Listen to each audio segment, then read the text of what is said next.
I'm just going to show you a little bit of my future solar electric system here. This here is a 2500 watt DC, 12 volt DC to 120 AC power inverter. And it came with the cables on eBay for about 150 bucks. And then over here, this is going to become my battery bank. This used to be an old toy box that I had, but I don't use it for that anymore, so it's just been sitting here empty for the past year. I'll show you what I did here. Lift up the lid like that. And I have a pipe here. I'm trying to do this through the camera's viewfinder here. It's going to be a little shaky. Alright. That there I got on eBay for about another 150 bucks. That is well, it's technically a Motomaster Eliminator power pack, but all it is really just a Xantrex product from Canada. It's just really the same thing as the Power Pack 1500. The only difference is this is one of the older styles. It has the 1200 watt inverter instead of the 1500, and instead the newer Xantrex have 51 amp hour batteries, but this one has the old 63 amp battery. So that could run our router and modem for probably a good couple days if we're careful with our usage. Then over here I have a battery box there that's going to become for more batteries, because the Xantrex has power terminals on back to hook up extra batteries.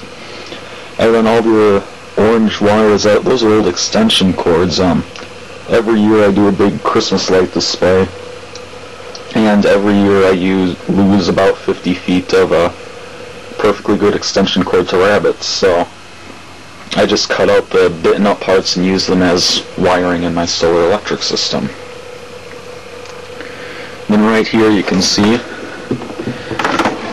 I haven't wired anything up yet. This is a work in progress. This is an old 25-foot extension cord that just had a little piece broken off in the last, I don't know, 5 feet thanks to rabbits. I don't know, I lose a couple $100 worth of things every year to rabbits out in the Christmas light display.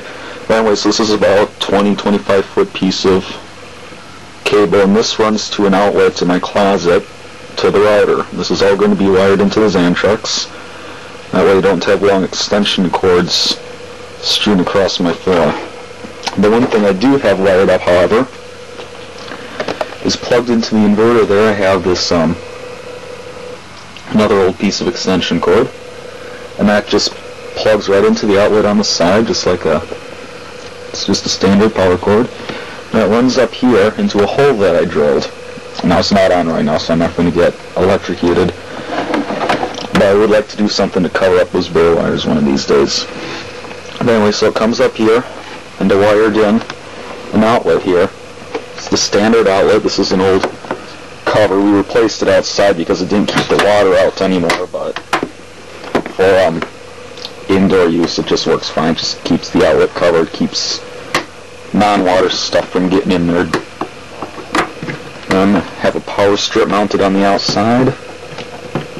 I'm really trying to do this through the viewfinder. It's not working too well. And then right here, this here, it's actually kind of weird. It's just this is the cover from an old DVD player that I took apart. I just flattened it out and used it as my mount. That way, if for whatever reason I need to take my Xantrex out, I can also quickly remove this with my power strip and charger. And I have that mounted out here. The main power cord just hooks up here, and I can just plug that in to charge it. And then sitting in here is a cigarette charger adapter. And then that battery box there, forgive me if I already said what it is, but that's just going to hold extra batteries. This thing uses 321 amp hour batteries to get the 63 amp hours that I was talking about before. So I can add as many essentially as many 21 amp hour batteries as size, time, and money will allow. Then I have a few other things here. I got my multimeter buried in there somewhere. There it is. Electric box.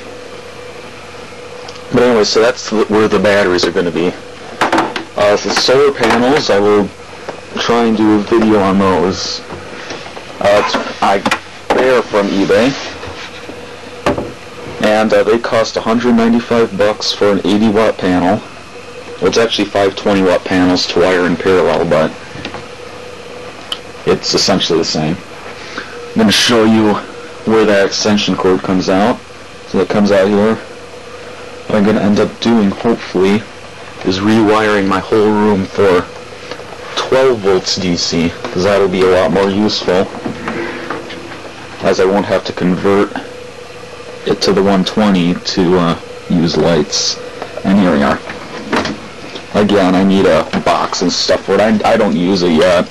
It's just in progress, but I have an outlet here.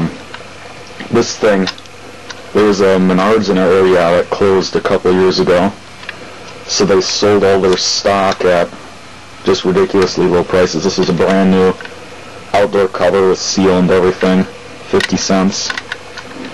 And then the outlet is just left over from, sorry, the light's reflecting off that. There we go. It's just left over from a housing project that we did a while ago. I just wire the extension cord onto the back. This will be in here because router and modem are in here. I collect old computers too, so I got a lot in here. Power it all off of the Xantrex. You can see where it goes in up there. That's about it for this. I'll definitely try and update more. Just show you a little more of the inverter here. This thing's kind of heavy. Like I said, 2,500 watts, 120 volts. A lot of fuses on the back. I'll turn the light back on here so you can see. A lot of fuses on the back. These are pretty much the biggest size cables that you can get for this, and they came with it. So that was I was happy to see that, because cables are pretty darn expensive. And there we go. It's got 3 standard US outlets and then the power switch right there. So that is about it. Please comment and subscribe.